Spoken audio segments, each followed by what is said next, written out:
มาส่งพี่น้องสปันแห่งกองข่าวเสียงอินดังเสียงอยู่ค่ะวันในวันที่23เดือนปี2025สายศึกของเสียซึ่งมันอำมาในหังผังสึกตีนีปีดอภูมิสันในสึกการเปลี่ยนผังทุบต่อยกันภูมิสันก็หนึ่งในสึกการ18ก็ในจังหวัดเสพายังถึงที่ภูมิปนพรและมาเอาเห็นแห่งตั้งนำสิกิริตกว่าเยาวคนซึ่งลงสิทธิยามดินเทรองลาเนว่าผังในหังผังสึกยามหมู่คำตีนีปีดอภูมิสันในสึกการทุบต่อยกันเยาวคนซึ่งก็หนึ่งในสึกการ11ก็ในจังหวัดเสพาไหนวันที่23เดือนปี2025ย่ำกลางคืน10 โมงตีนีปีดอ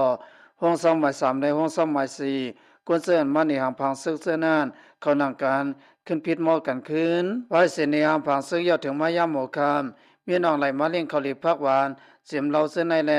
เขากินเหย้าก็ลัดความเขากันเสขึ้นไหลพิษหมอกันขึ้นเหย้าว่าไหนห้อง2หมาย1ตีนีปีดอได้เอาซึกตั้งนำตั้งหลายเสียมาลือเศร้าไว้ห้อง2หมาย2แต่เอาโห10บ่ซ้ำมันเสลือห้อง2หมาย1ในหมาย2เขานั่งกันขึ้นพิษกันเอามาอดทึมในเอาค้อนโป้เส้นในถึงที่สึกอันเสพาก็โหโปแตกกว่าบ้านไหนถึงที่สึกอัน3ก็โปติเสียงซาทั้งหมดที่มีอยู่18ก็เนื่องนั้นปะเสาซึกก็หนึ่งอัญญาทุบต่อยซ่อมว่าไหนซึ่งมันเขานั่งกันขึ้นพิษกันนับหัวปากมันในเขานั่งกันขึ้นเขกันใน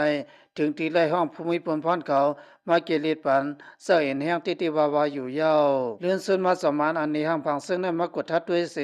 มาป้องลายอยู่ทั้งคำอยู่เย้าวันไหนมีนางลายเลี้ยงเขาหลีพักวันเสียมกาเลี้ยงป้าเหล่าสลีมันแลเฮ็ดให้เขานั่งกันเอาเลือดซ่านเสทุบต่อยกัน3ตัวเย้าวันไหนข่าวในอมติสื่อข่าวอิรปตีข่าวเงาขัดสุกยอติในคาพี่น้องเสื้อส่งทำข่าวเงากระดังเสให้ลายอยู่ดีกินวันก็ยิงคำซามันกระเตรียมทนประมันเสกรรมอย่าไปลืมติดตามข้องข่าวเสียงอินเสกรรมคาเมื่อส่งดังเสียงคา